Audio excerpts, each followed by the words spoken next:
want to do with this story or this lesson is just go through and look at a lot of stories that we know very well from the Gospels. I'm going to have all the verses on the board so you can follow that way today if you'd like.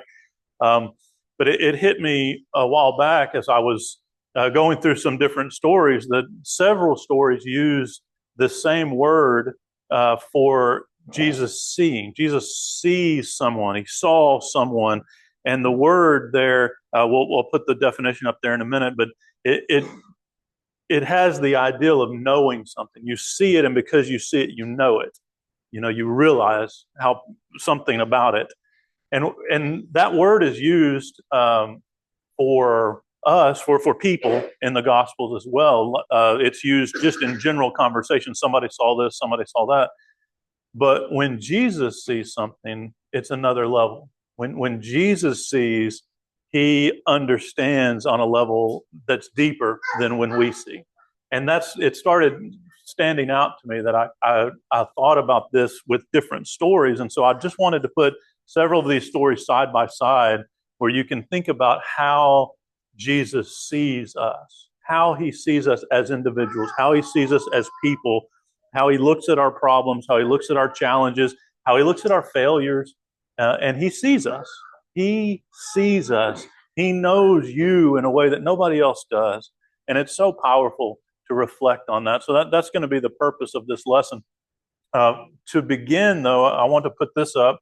See if I did that right. I did not. Let's see. Okay.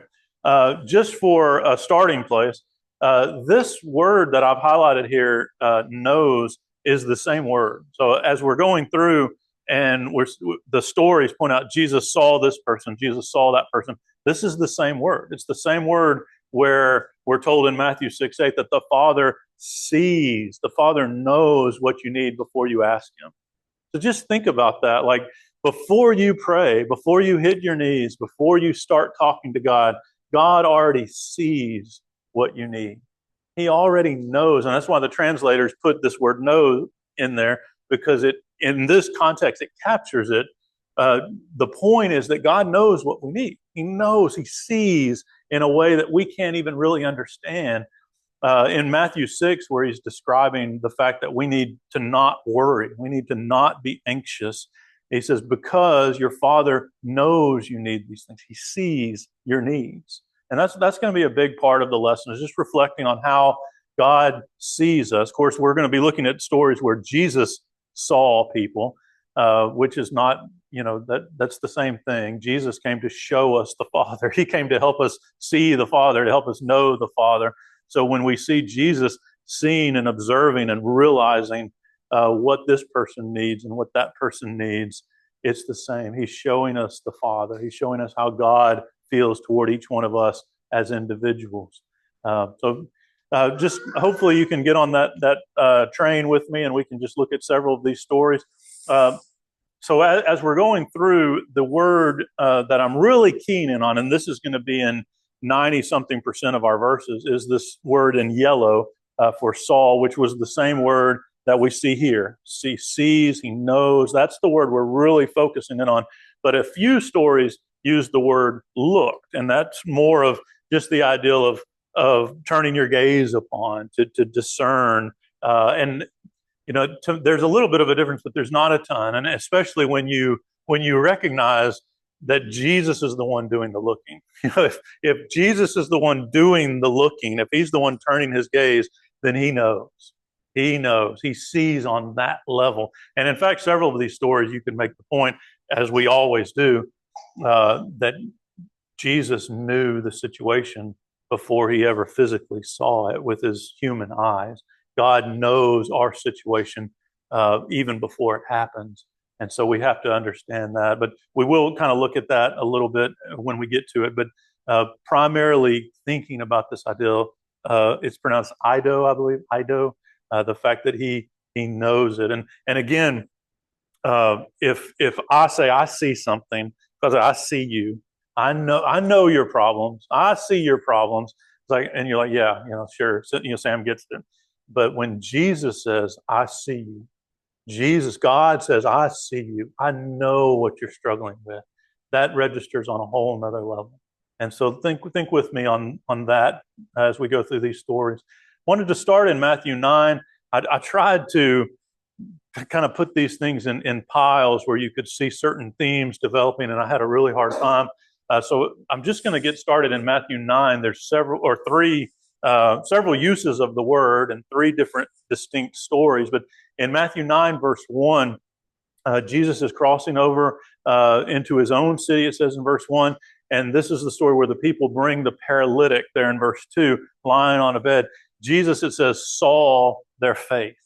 He saw their faith. He knew of their faith. He understood their faith. And, we make this point from some of Paul's writings where he talks about seeing their faith, observing their faith.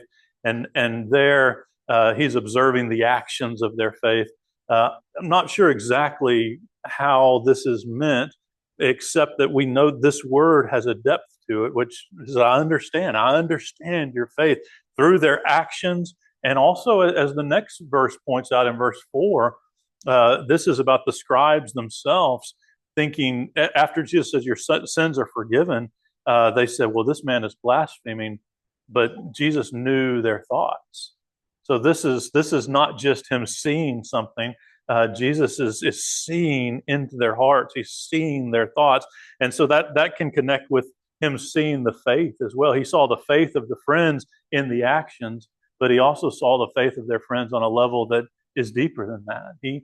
He saw their faith in a way that we cannot really see it. And he knew their thoughts. And so I want to keep that as a foundation too, as we move along with a lot of these interactions. When Jesus is seeing people, this is the level that he sees people. He sees your faith. He sees your thoughts. He can connect with you and observe you and your needs in a way that no one else can. And obviously, Jesus and God are one in this way. Jesus says he works this miracle in this way by saying your sins are forgiven. He works the miracle in this way so that, as verse 6 says, you may know that the Son of Man has authority on earth to forgive sins. That's the same word. And that's not really the focus of this lesson, but I just want to kind of plant that thought there. Is God's ultimate goal is for us to see him. His ultimate goal is for us to be able to interact with him and to have that relationship with him. And because we're imperfect beings and finite beings, that's always going to be extremely limited. But that's what we're striving toward. We're striving to know him. We're striving to come to know him, to come to understand him as he understands us. And Jesus is, and a lot of what he does, we'll see in other stories as well, a lot of what he does is trying to help us to know him, trying to help us to see him, to open our eyes, to interact with him in the way that we should. Down at the end, it says the crowd saw it and were afraid. They observed. And so you can see, I started with this text because I wanted you to see the different ways that it's used. And even with this is the ESV version, you can see it being translated differently. But it's that same word, ido, which helps us to understand, I think, the depth of what's going on. Jesus saw their faith through his knowledge of all things. And he works this miracle so that they could know, and by extension, so that we could know and see who he is. Later in the chapter, down in verse 20, we see this story, and we're going to look at some other stories similar to this. I just wanted to deal with this one at this time while we're in Matthew chapter 9, but this is the woman who had the flow of blood, and you'll recall in the greater context of the story that Jesus has been asked to go work another miracle. And on his way, there's crowds thronging around him. And this woman is kind of on the outside of the crowd thinking, I'm not important enough for Jesus to care about me. Just imagine the situation. She has a problem, but Jesus is dealing with something else right now. Jesus is dealing with something bigger than me. I'm over here with my problem thinking he doesn't really care, or he can't be bothered. He's too busy to deal with my problem. And so she says, well, I'm just going to touch the fringe of his garment. If I could, I don't want to bother the master. If I could just touch the fringe of his garment. And it's in that moment, of course, Jesus knowing all things, Jesus seeing all things, he turns and sees her. He stops and sees her. And again, if I stop and I see you, that doesn't mean that much. When Jesus stops and he sees you, that means a lot. He stopped what he was doing and looked at her. Isn't that awesome? That's awesome to think about. In that action, through that action, Jesus is showing, I care for everyone. I care for everyone. I care for every single problem. I care for everybody's problem. And when you're feeling like, your problems, sometimes we feel like our problems are too insignificant to bother God with. Sometimes maybe we feel like they're too big, for God to address. But we're wrong. We're wrong. He cares. He knows and he cares and he sees. He sees our problems. In this story, and we'll see it again in another one, but she comes to him and tries to interact with him, and Jesus stops and he turns and he sees her in a very powerful way. The next verse, it says he sees the crowds at the ruler's house. That's where he was headed to work this other miracle. And he sees these crowds as well, which, I didn't have a point to make off of that other than that he's seeing everything. He sees everything. He knows everyone. And even in this story where the crowd is thronging around him, he takes the time to stop and see this one person's problem, which I feel like is so very powerful. I don't have these verses on the board. Actually, let's wait on that. So later in the same chapter, Matthew chapter 9, Jesus is going through the cities and the villages. He's teaching, verse 35, proclaiming the gospel of the kingdom, healing every disease, every affliction. How many was that? How many people are being helped? How many people is Jesus seeing and addressing their problems? When he sees the crowd, he knew the crowd. He had compassion on them because they were harassed and helpless like sheep without a shepherd. There's several stories similar to this where we're told Jesus saw the crowd. In fact, earlier in this chapter, verse 19, he sees the crowd. Before feeding the 5,000, Matthew 14, he sees the crowd, and he sees their needs. I picked this verse to put up just because it's said so powerfully here. He sees the crowd and he feels compassion on them. So he feels compassion just for the crowd in general, this poor crowd in general that has no shepherd. Oh, yes, but also for the individual sheep. He feels compassion for the individual sheep. He knows every sheep in that crowd. He knows every single person in that crowd. You could have stopped him and asked him about any single one of those people, and he knew them. He saw them. He knew their problems. He knew their challenges. He knew their faith. He knew their thoughts. He had compassion on them. It says they were like sheep without a shepherd. There's a passage in John 10. We talked a little bit about this morning. Our brother made the comment about Moses being a shepherd, and then we made the comparison to Jesus as the great shepherd. John chapter 10 is the chapter that we see Jesus really expounding upon that ideal of him being the great shepherd. And in verse 3 of John 10, it says, the sheep hear his voice, and he calls his own sheep by name. He calls his sheep by name. So here you see that same analogy. So he saw the crowd as sheep without a shepherd, but there in John 10, he sees the sheep and he knows them by name. He knows them by name. Again, I feel like connecting that with what the point from Matthew chapter 6. In Matthew 6, he says, comparing the lilies of the field and the birds of the air and how God takes care of them because he sees their needs. He sees their needs and he knows their needs. How much more will he do for us? He sees us. He knows us. He can call us by name. He knows all of your weaknesses. He knows all of your challenges. He knows your moments of doubt. He knows your failings. He knows when you've let him down. He knows all of these things. And he sees all of us with the compassion of one who can help. We're going to just look at some other stories now that kind of plug into different aspects of that. Back in chapter 4, when Jesus is calling his apostles. These are the two sets of brothers, Peter and Andrew, and then also James and John. He says he sees the brothers. He sees them.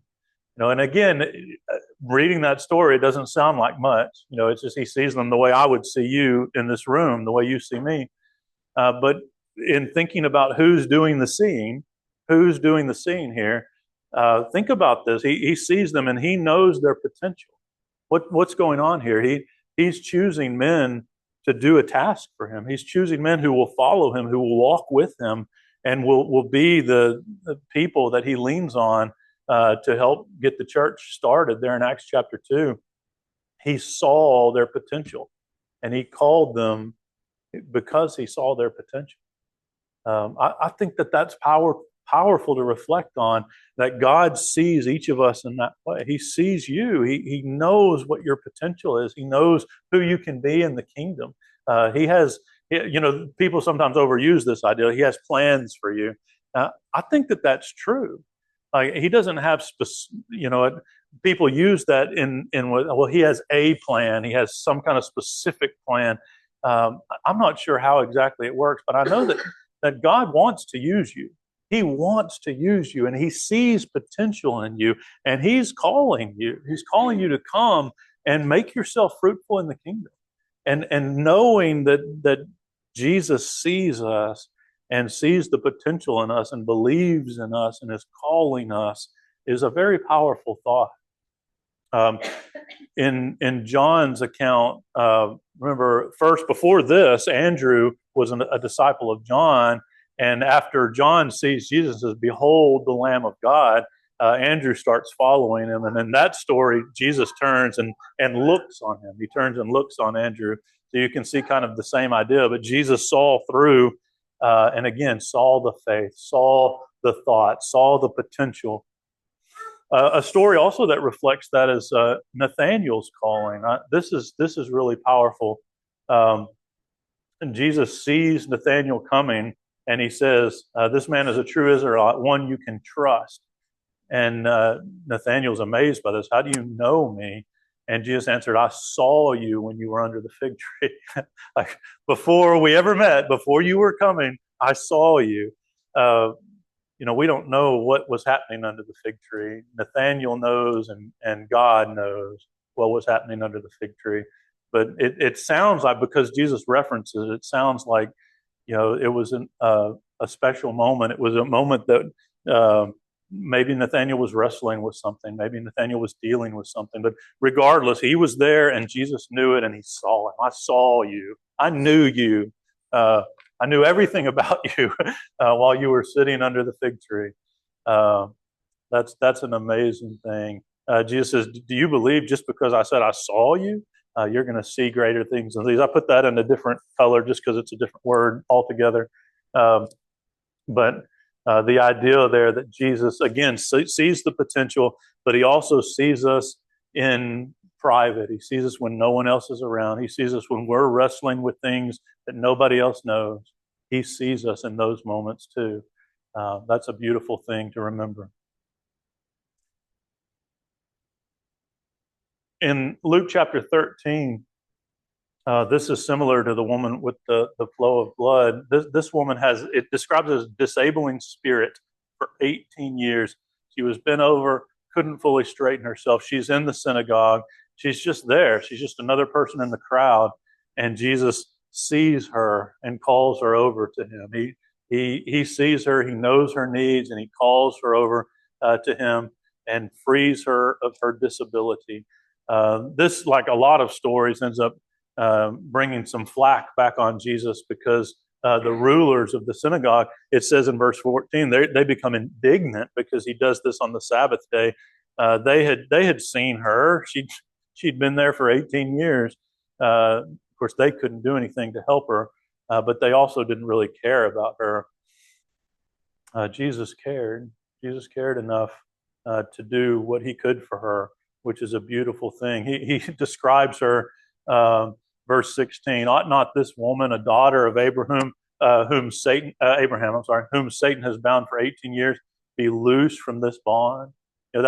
Think about that's how Jesus sees us. He knows everything that we're struggling with, and He knows what we need. He knows what we need. He knows how to help, and He cares. He cares. That was the song that Rhodes led us in last week that I referenced. Jesus cares. Oh, yes, He cares. I know He cares. His heart is filled with my grief. He sees us and He knows all of what we're dealing with. Some other stories that kind of I didn't put on the board but sound similar. Remember Peter's mother-in-law. Jesus comes in and He sees Peter's mother-in-law. That's all it really tells us. He sees her and He heals her. And next thing you know, she's up and waiting on them, which is a fun detail in that story. It's a lot of stories like that. And even some stories, several stories, where this word is not used, you could still make this point that Jesus takes the time to address their needs and see their needs. The story of Zacharias was one that I wanted to point to. Zacchaeus. Good grief. Zacchaeus, tax collector, rich. He wanted to see Jesus. He wanted to see Jesus the best way that he could. Of course, Jesus is in a crowd. This is another one where I think you could kind of infer Zacchaeus doesn't feel like he's worthy of the master's time, so he's just going to climb a tree and see what he can see. He runs ahead and climbs the tree. Jesus, coming to the place, looks up, takes the time to turn and look up and sees him. He sees him. The ESV kind of blends those into two words right here. It really kind of messes it up. But it's really two things happening. He looks and he sees. He knows him. And you have this whole story of Zacchaeus' repentance. And others seeing it and grumbling at it. Isn't that interesting how people, like with the synagogue healing, people could be unhappy that Jesus actually addressed somebody's needs.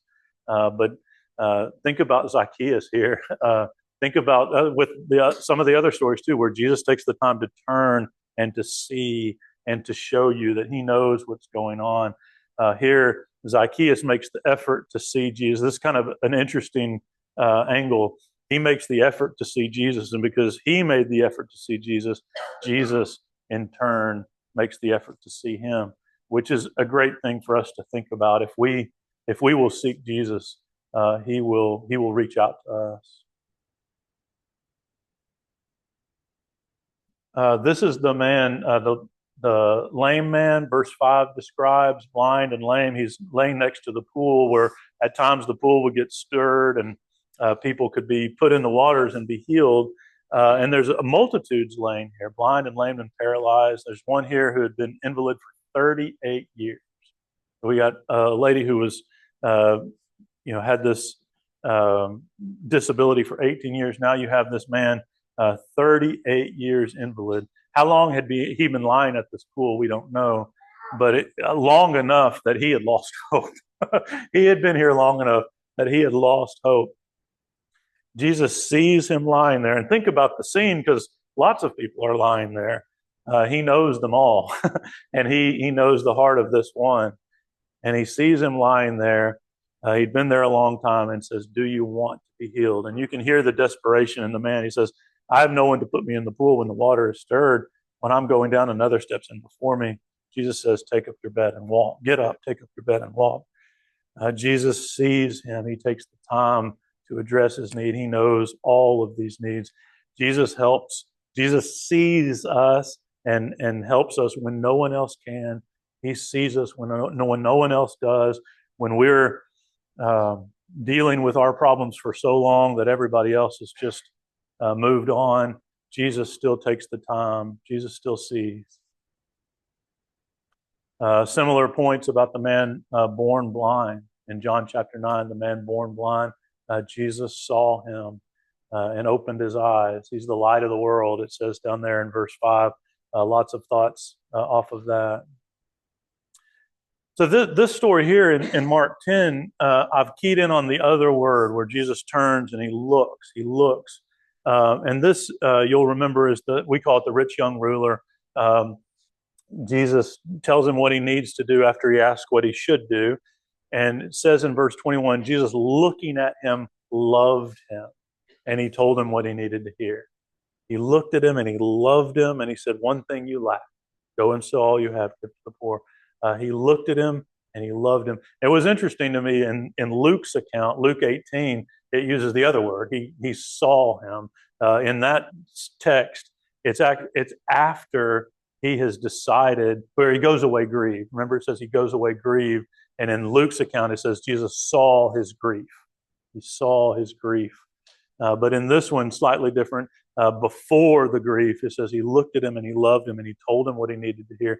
This, to me, makes a powerful point that Jesus is always going to tell us what we need to hear. He's always going to give us the help that we need, just as our Father in heaven sees and knows our needs before we ask. Jesus looks at us and he sees us and he knows what we need, and he's always going to give us what we need, tell us what we need to hear. And in fact, later in the story, 2 times, verse 23, verse 27, Jesus looks at his disciples. He looks at the followers, and he uses this story as a starting point or launching point to teach them what they needed to know. So he tells this man what he needs to know, and then he looks at his apostles and tells them what they need to know.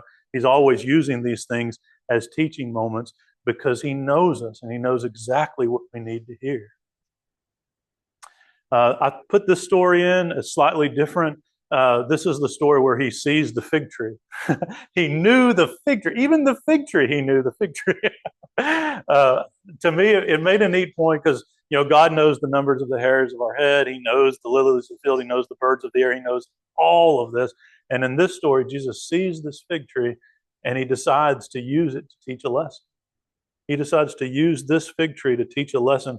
Yes, he was hungry, and yes, he goes through the process of cursing it because there were no figs and it withers at once. That's all true, but more than that, deeper than that, he saw this as an opportunity to teach his apostles, to teach them something about faith.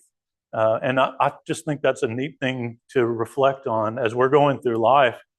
We can see and learn lessons all around us, and I think that that's something that Jesus uses, something God uses to help open our eyes to things that we need to know. This next story is one that I find especially touching. We've got a few more examples. The widow's widow's 2 coins, the 2 small copper coins that she puts in. Jesus looked and he saw everything that was going on. He looked and he saw all of the amounts that the rich people were putting in. Nothing wrong with the fact that they were putting that in. There's no judgment upon them. He looked and he saw what they were doing. He describes that they were giving out of their abundance. Nothing wrong with that. That's what most of us are doing. We give out of our abundance. Hopefully we're doing that. Hopefully we're giving as we've purposed in our heart with cheerfulness. Nothing wrong with that. But in the midst of all that, while all of these rich people are giving out of their abundance, Jesus sees this insignificant gift. 2 small copper coins. Insignificant. And, I could imagine her thinking, what good are my 2 coins going to do in this collection plate? Why should I bother putting my, maybe we could equate it to one of our young children putting in $1, putting in a few nickels. What difference does that make? Why do it? Why do it when it's just going to get lost in there with everything else? Because Jesus sees. Jesus knows. He knows what you're doing. He knows what they're doing too, and he's going to judge them. They're going to stand before his throne. That's between them and their master. He's going to judge you for what you've done. He's going to judge you for how you have handled what he's given you. Don't worry about what other people are giving. Don't worry about what other people are doing. Realize that he sees you, even the insignificant things, no matter how small, no matter how we may convince ourselves that it doesn't matter, it's not going to make a difference. Jesus sees it, and it matters to him. He stops, and he makes a point off of this. He stops and he tells people, this was powerful what she did. This was awesome what she did. I was going through this lesson with Gloria, and she came up with a whole point that I hadn't even thought about developing. That's another lesson for another time. But her point was, we need to learn how to see as Jesus sees. Think about these stories. Jesus saw people in their pain and in their suffering and in their challenges. He stopped and he saw people in the moment. And we need to learn how to see each other that way. We need to learn how to see the small things that other people are doing and praise them for that and lift up their hands and show them that we see it. Uh, God sees it. We need to remember that above all else. But learning to see as he sees, learning to see others as he sees, that's a beautiful point. Remember the shortest verse in the Bible, Jesus wept. Jesus wept. Before that, he saw. He saw the sorrow of those around. And it's always, I remember even as a young person thinking, that's silly. He knew he was going to raise this man. He knew there was no reason to be sorry. You ever, seen your kid crying and you're like, why are you crying? The problem is literally going to be over in 3 minutes. If you would just wait 3 minutes, the problem won't be here anymore. But they're sorrowful because of the sorrow of the moment, and they're feeling that. And we have a tendency to diminish that or look down on that. Jesus saw the sorrow of the moment, and instead of belittling it or chiding them in any way for it, he joins them in that. He feels sorrow because they felt sorrow. He wept because they were weeping. He saw that. That's a very powerful thing. And he did. He knew exactly what he was going to do. He'd already told Martha what he was going to do before this. But the fact that he sees the weeping and is influenced by that, he sees our grief. He sees when we're sad, and he cares. Oh, yes, he cares.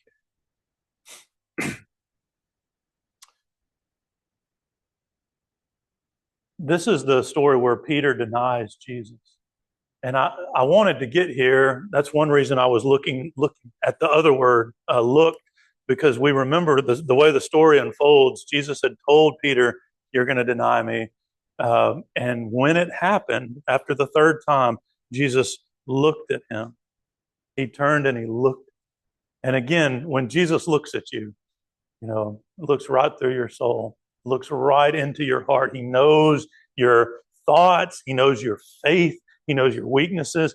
He knew what happened up to this point, and Peter was crushed. Remember, he went out weeping. But think about that. We need to feel that way when Jesus turns, when we have failed, when we've sinned, when we've fallen short again of the glory of God.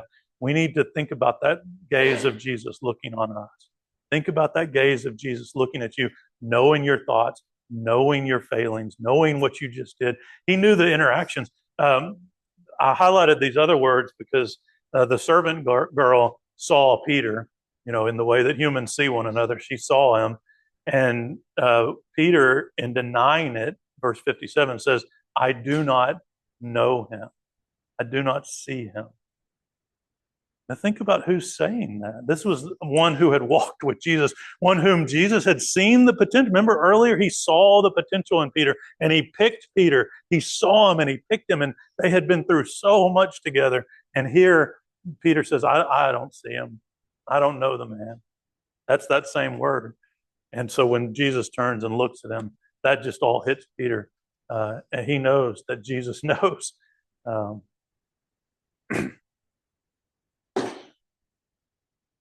This story doesn't use either one of the words, but I wanted you to just reflect on it for a second. This is the woman caught in adultery. They bring her to Jesus as a test. Jesus knew every heart in that room. He knew every thought in that room. He knew what they were doing. He says, let the one who is without the sin cast the first stone, thereby incriminating every person there. He could have listed every sin they'd committed. It's like, well, you can't throw the first stone because of these things, and you can't throw the first stone because of these things. If he knew all these things. He saw these people, and they all left. They all just left. And when it's all done with, the woman is there standing with Jesus alone. And to me, that's powerful. Obviously, they're standing there together. He sees her. He knows her. He knows she's not perfect either. She's not standing there with him because she's perfect. She's not standing there with him because she hadn't sinned. She had, but she was there because Jesus was offering her forgiveness. Jesus was offering her mercy. which he would have offered to anyone if they would have humbled themselves. 1 John 1 and verse 9 says, if we confess our sins, he's faithful to forgive. If we confess our sins, he sees that. He sees that and he knows that. Peter found this forgiveness. The woman found this forgiveness because Jesus sees us and he knows us. Sometimes we feel like, we've fallen too far. We've done too much sin. There's no way Jesus would still want to have a relationship with me. But we see him having a relationship with Peter. We see this promise that he's faithful to forgive. And he knows us. He's always known us. And he's always wanted this relationship with us. In John chapter 19, while Jesus is hanging on the cross and everything else is going on, so much is going on while he's hanging on the cross, Jesus takes a moment to see his mother and to see the apostle who was there. To me, that's very powerful to think about. It's easy to imagine that Jesus has just got too much going on to deal with our problems. But in this moment, while he has literally the weight of the world on his shoulders, he takes a moment to acknowledge the needs of to acknowledge his mother, acknowledge her needs, and to find someone there, to see someone there who could help address her needs and take care of her. I see a lot of beauty in that as well. I just wanted to finish by putting the bullet points. There's several different ways to frame these things, and this is not exhaustive. And that list, the stories that we've gone through, was not exhaustive either. But just think with me for a second as I read through this. Jesus sees us. He knows us before we see him, before we ever are ready, or before we're looking for him, before we really want to be with him. He sees us. He died for us while we were still enemies of the cross. He sees our potential. He knows how to help us. He knows what we need. He knows how to help us. He will give good gifts to us. He knows how to give good gifts. A lot of times we don't want what he's giving. We're not interested in what he's given, but he knows how to give good gifts to us because he sees us. Even in our most private moments, when we're under the tree, when we're wrestling with whatever it is that we're wrestling with, he sees us in those moments when no one else does. He sees our faith. He sees our thoughts. He knows the innermost wrestlings that we go through, all the challenges, the insecurities, the weaknesses. He knows those things. He knows all of it. He knows all of us, every single one of us, even when at times we feel kind of lost in the crowd. We feel like we can just be a part of something and not have any spotlight on us. Jesus is still looking for that individual relationship with you. He still sees you as an individual. When we're weak, when we're hurting, when no one else sees us, when we do what we can. I put that there for the story with the widow's 2 coins, and even Zacchaeus. What did they do? They just did what they could. They did what they could, and he sees that and he appreciates that. In our moments of grief and loss, even when we failed him, even right after when we failed him, he sees us. He sees you. We feel so removed from the Lord in those moments, but he sees us and he's ready to forgive us if we'll just face our sins and come back to him. He sees us all the time. 1 Peter 5 and verse 6 and 7 says, humble yourself under the mighty hand of God, so that God at the proper time may exalt you, casting all your anxieties upon him because he cares for you. Let's remember that. Remember, Jesus cares for you. He loves you. He sees you every moment. Even when you feel the most alone, he sees you and he wants to have that relationship with you. I hope that this has been encouraging to you. I hope that we could take these thoughts home and reflect on them, and just remember that Jesus is always there for us. Anytime we'll turn and look for him, he's always right there, ready to give us what we need. If you need to do anything to make your soul right with the Lord, if you know for whatever reason that you're not in a saved relationship with God, please take advantage of this opportunity. Let's all think about this as we stand and sing.